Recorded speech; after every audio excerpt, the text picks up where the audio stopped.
Welcome back to the channel where I'm on a quest to build 16 magical Minecraft map art machines, and today's creation is the Etch-a-sketch.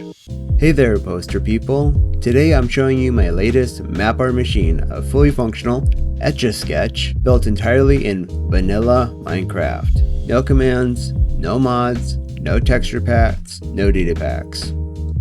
Stick around till the end because I'll share what this build taught me about redstone.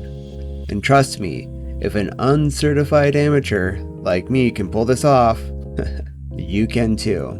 Let's dive in and start building.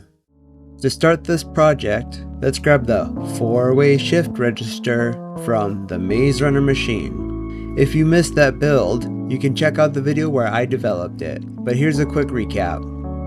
A minecart travels along the blue line, stopping at each station to give a torch output. The minecart is triggered by cyan, which sends the minecart in one direction. To move it back the other way, we can trigger lime and cyan together. This setup gives us a 2-way shift register. And by crossing the output lines of the two modules, we can create a 4-way shift register. In this version, the outputs are marked with copper bulbs, and on the top of those we have bubble column controllers. This design is fully modular and fits neatly on a 4x4 grid, but for the Etch-a-sketch, I want a little more detail. So let's see if we can compact the redstone to make it take up less space. The first limitation we'll tackle is the piston extender length.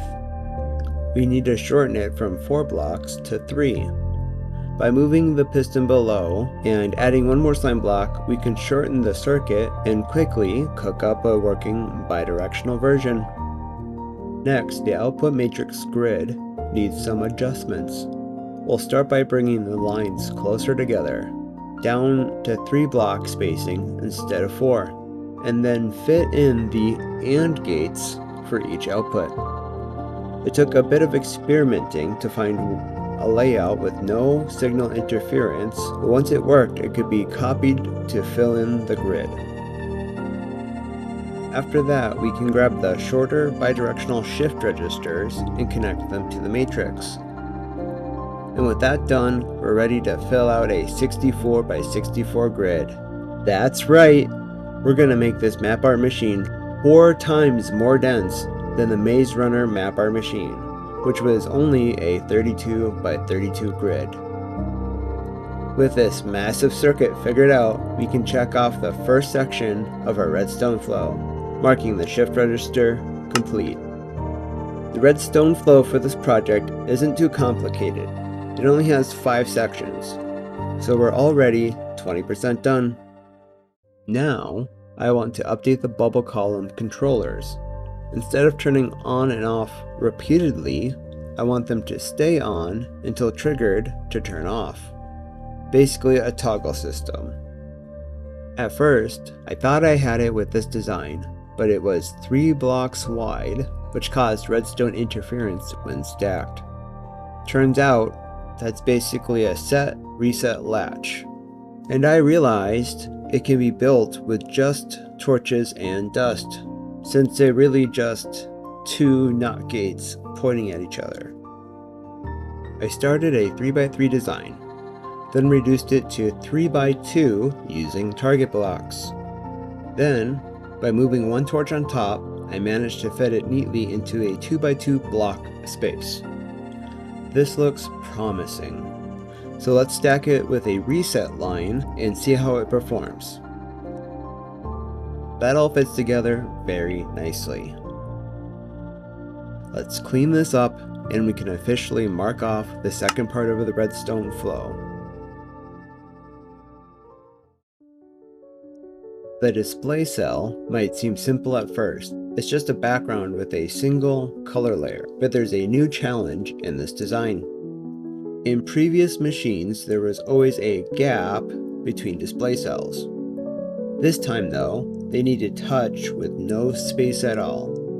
That means the redstone has to trigger the correct 4 blocks without interfering with its neighbors. Once we have a working pattern, we can stack this redstone to fill the entire map. This is actually the first time I've made a map where every single pixel can be changed. It's surprisingly light on redstone too, aside from the signal transmission lines, which we'll add a little later. Now it's time to slide the shift register over and line it up with the display cells, centering the outputs of the shift register with the inputs of the display cells. Each shift register output will be transferred using bubble columns and redstone lines, connecting directly to the input on each display cell. Integrating these two circuits isn't entirely straightforward. We're connecting outputs from a horizontal 3x3 grid to inputs on a vertical 2x2 grid. But the redstone can still be connected with some creative wire management. It took a few tries and pushing the shift register back a bit to get the first layer to fit perfectly. With the wiring figured out for the first layer, we can simply copy it for the second, but this time I'm reversing the colors so they match the display cells they connect to. After that, we can copy this 2-layer setup, bubble column tops and all the way to the top. Now that the transmission lines are in place and the bubble column tops are at the right height, we can just move them back slightly and extend the columns from the shift register all the way up. Once that's done, we'll add extensions to fill in the gaps. And just like that, the shift register is successfully connected to the display cells. That simple signal transmission actually makes up the bulk of the entire machine. Oh, how cool would it have been if I made a vertical redstone machine instead of a horizontal one? That would have been wild. Maybe that's something for version 2 someday? Can you believe we're almost done? Yeah, me either. It took less than 10 hours to get to this point, and these projects usually take 60 or more. I guess I've learned a lot since I've started, and redstone-wise, this project is like a light version of the Maze Runner machine, just way more compact. And here it is. The button board inputs connect to the machine with the map art display for the first time. Super cool! We have a working Etch-a-sketch in Minecraft. I even installed the button for the reset, but it didn't feel right. I mean, on a real Etch-a-sketch, you have to shake it to reset, right? So I wanted to replicate that in the machine. In Minecraft, you can use a comparator to generate a signal from an item frame. So if we use that to trigger our reset signal, when we grab the map and shake it, it clears just like a real Etch-a-sketch. That completes the final section of the redstone flow. So now it's time to test the entire machine, all 4,096 display cells of it. With the redstone flow complete, testing took several hours. But luckily all the problems were minor, mostly copy errors in the transmission lines. So, while that's running, let's talk about what I learned from this build. The biggest redstone lesson was definitely building a set reset latch from scratch. That gave me a much better understanding of redstone logic and how many different ways that circuit can be configured. I also learned that display cells can actually touch without interfering. That's what made it possible to fill the entire 128 by 128 map area. I wasn't even sure it would work until I tried it. And with the bug testing done, everything is officially finished. Bye! Posterboy, you didn't make the thumbnail. What? You didn't make the thumbnail. Oh. Right.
One caveat Posterboy forgot to mention is for the map display to update, there needs to be someone standing here holding a copy of the map.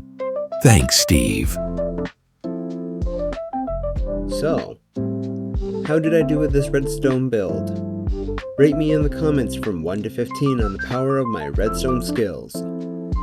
Join the Discord to share your own map art and redstone ideas with other creators.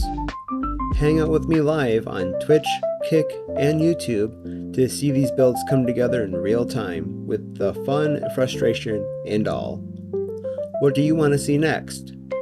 Drop your ideas in the comments and I'll see you in the next video, where we'll discover what's in box number 9.